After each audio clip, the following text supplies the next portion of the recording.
ಆತ್ಮೀಯರೇ ನಮಸ್ಕಾರ. ನಮ್ಮೂರು ಮಿರ್ಲೆ ಚಾನೆಲ್ಗೆ ಸ್ವಾಗತ. ನಾನು ಮಂಜುನಾಥ್ ಮಿರ್ಲೆ.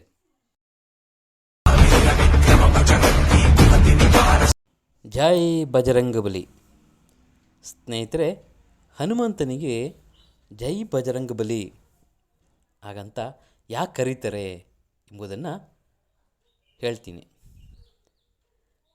ಒಮ್ಮೆ ಸೀತಾಮಾತೆಯ ಹಣೆಯ ಮೇಲೆ ಸಿಂಧೂರ ಅಲಂಕರಿಸಿರುವುದನ್ನು ಹನುಮಂತ ನೋಡಿದಾಗ ತಾಯಿ ಸೀತೆಯನ್ನು ಹನುಮಂತ ಕೇಳ್ತಾರೆ, ತಾಯಿ, ನಿಮ್ಮ ಹಣೆಯ ಮೇಲೆ ಏಕೆ ಸಿಂಧೂರವನ್ನು ಧರಿಸಿದ್ದೀರಿ ಎಂದಾಗ ಹನುಮಂತನ ಈ ಮಾತಿಗೆ ಸೀತಾಮಾತೆ ಹೇಳ್ತಾರೆ ಸಂತೋಷದಿಂದ, ಹನುಮಂತ, ಈ ಸಿಂಧೂರವನ್ನು ಧರಿಸಿರೋದ್ರಿಂದ ಶ್ರೀರಾಮನ ದೀರ್ಘಾಯಸ್ಸು ವೃದ್ಧಿಸುತ್ತದೆ, ಹಾಗಾಗಿ ಇದನ್ನು ನಾನು ಹಣೆಯಲ್ಲಿ ಧರಿಸುತ್ತಿದ್ದೇನೆ ಅಂತ ಹೇಳ್ತಾರೆ.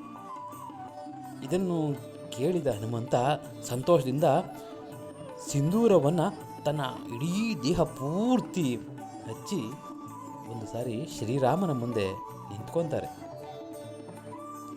ಸಿಂಧೂರವನ್ನು ಸಂಪೂರ್ಣವಾಗಿ ಹಚ್ಚಿ ನಿಂತಂಥ ಹನುಮನನ್ನು ಶ್ರೀರಾಮರು ನೋಡಿದಾಗ ಶ್ರೀರಾಮ ಹನುಮಂತನನ್ನು ಹತ್ತಿರಕ್ಕೆ ಕರೆದು, ಹನುಮಂತ, ನೀನು ನನ್ನ ಮೇಲಿಟ್ಟಿರುವ ಪ್ರೀತಿ ಮತ್ತು ಭಕ್ತಿಗೆ ನಾನು ಆಶ್ಚರ್ಯನಾಗಿದ್ದೇನೆ. ಇನ್ನು ಮುಂದೆ ಜನರು ನಿನ್ನನ್ನು ಬಜರಂಗ ಬಲಿ ಎಂದು ಕರೆಯಲಿ. ಬಜರಂಗ್ ಎಂದರೆ ಕಿತ್ತಳೆಯನ್ನು ಧರಿಸಿದವನು. ಆದ್ದರಿಂದ ಸಿಂಧೂರದ ಬಣ್ಣ ಕಿತ್ತಳೆಗೆ ಹೋಲಿಕೆಯಾಗಿದೆ. ಹನುಮಂತನನ್ನು ಎಲ್ಲರೂ ಬಜರಂಗ ಬಲಿ ಎಂದು ಕರೆಯಲ್ಪಡುತ್ತಾರೆ. ಹಾಗಾಗಿ ಪ್ರತಿಯೊಬ್ಬರೂ ಕೂಡ ಹನುಮಂತನ ಕೃಪೆಗೆ ಮತ್ತು ಶ್ರೀರಾಮನ ಕೃಪೆಗೆ ಪಾತ್ರರಾಗಿರೋಣ ಎಂದು ಹೇಳುತ್ತೇವೆ. ಜೈ ಶ್ರೀರಾಮ್, ಜೈ ಬಜರಂಗ ಬಲಿ, ಜೈ ಶ್ರೀರಾಮ್.